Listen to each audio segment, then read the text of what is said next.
Shabbat Shalom. Last month, during what I would call a pivotal Supreme Court hearing, because I'm a millennial, about social media regulations, there was an unexpected moment of vulnerability that pierced the really formal atmosphere of the nation's highest court. As Justice Ketanji Brown Jackson delivered her questions, her daughter, Layla, could be seen in the gallery with tears streaming down her face. It wasn't a moment of sadness. Rather, it was watching her mother, the first Black woman on the Supreme Court, uphold justice with unwavering clarity and strength. Later that evening, during a rare public interview, Justice Jackson revealed how seeing her daughter's tears affected her. In that moment, she said, "I wasn't just a justice. I was a mother seeing my child understand the weight of history." Her voice cracked slightly as she added, "Sometimes our greatest strength comes not from hiding our emotions, but from letting them remind us why our work matters." This interplay between power and vulnerability, between public strength and private emotion, is echoed in this week's Joseph story. Like Justice Jackson serving on the Supreme Court, Joseph too understood what it meant to hold unprecedented power. In this week's Parsha, we find him at the height of his authority in Egypt, second only to Pharaoh himself. But it's not his decrees or his political maneuvering that the Torah emphasizes. Instead, our text draws attention to his tears. The Torah records 7 instances where Joseph weeps, but he didn't weep during his imprisonment or slavery. Joseph wept when he faced his brothers once again, when he saw his father again, when the walls between power and authenticity finally crumbled. His leadership reached its pinnacle not when he was stoically wielding power, but when he allowed himself to be fully human. The first instances of Joseph crying were in private, when his brothers first came to Egypt, and then when Joseph saw his brother Benjamin. The text tells us that Joseph turns away or hurries out to look for places to let out his emotions. It's understandable, and of course, our human nature, to try to escape the possibility of the public shame associated with breaking down. But then we see Joseph's tears shift. When Joseph is about to disclose his identity to all of his brothers, the text tells us that he wept so loudly that the Egyptians heard him, and Pharaoh's household heard about it. And again, when he discloses his identity, he threw his arms around his brother Benjamin and wept, and Benjamin embraced him weeping, and he kissed all of his brothers, and he wept all over them. Looking back at the last many Parshiot, we might have expected that Joseph would lose his composition many times. When he was thrown into a pit, when he was sold as a slave, when he was falsely accused by Potiphar's wife, when he was left in prison, when he was promised he wouldn't be forgotten. He didn't cry when he was afraid or angry or uncertain. He remained calm in times of stress. He remained focused and resolute.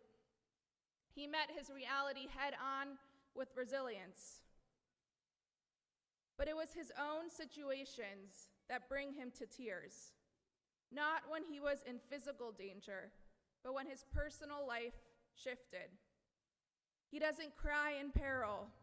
He cries in moments of great personal significance, when he renews contact with his brothers. Joseph's tears mark his transformation from a ruler to a leader.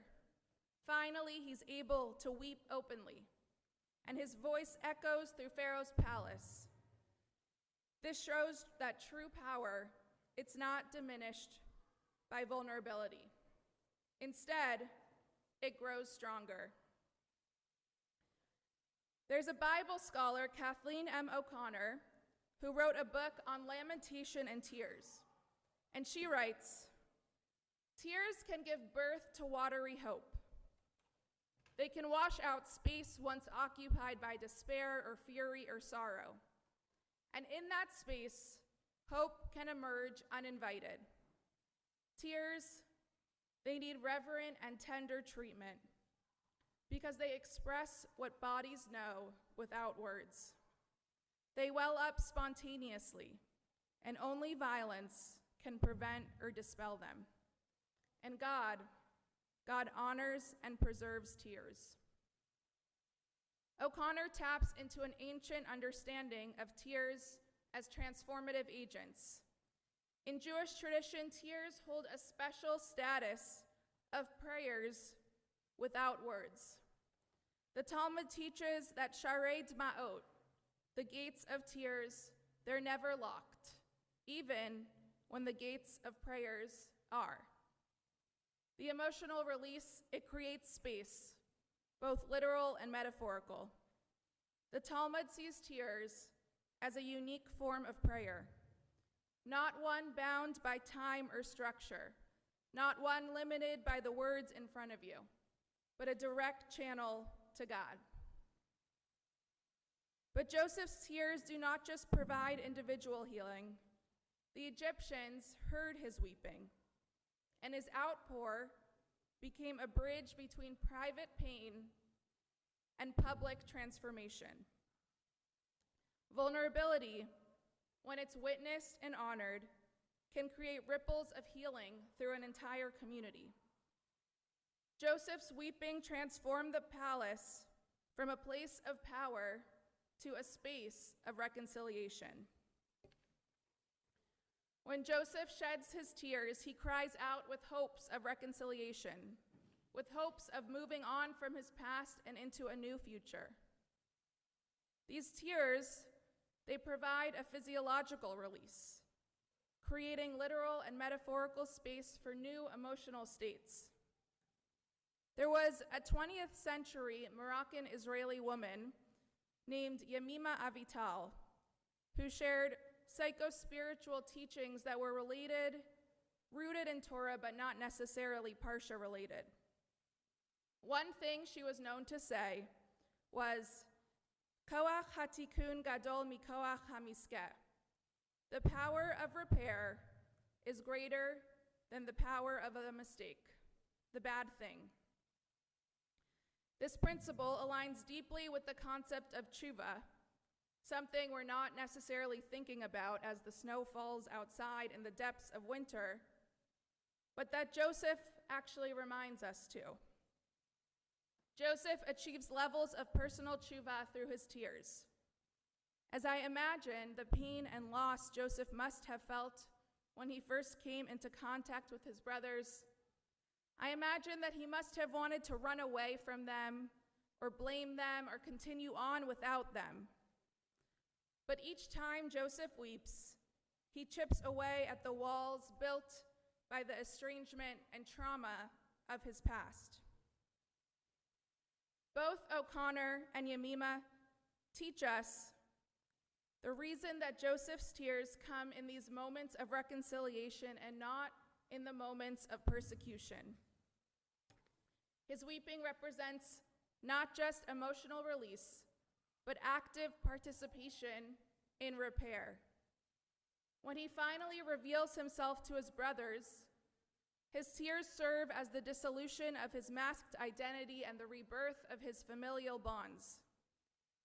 Joseph's tears aren't merely moments of emotional vulnerability. They're turning points where the power of repair overcomes the weight of past wrongs. Joseph's tears teach us that true leadership, isn't maintaining a steel and impenetrable facade. It's about having the courage to let our walls down, to show our humanity, and in doing so, to create space for others to do the same. The gates of Tir Sharet Ma'ot remain eternally open because vulnerability is not just a human truth, it's a divine one. When we allow ourselves, like Joseph, to weep openly, we aren't just connecting with our family or community. We're engaging in prayer without words. We're creating a holy space for transformation. And so may we all find the strength to embrace these sacred moments of vulnerability, knowing that they are bridges not just to each other, but also to God. Shabbat Shalom.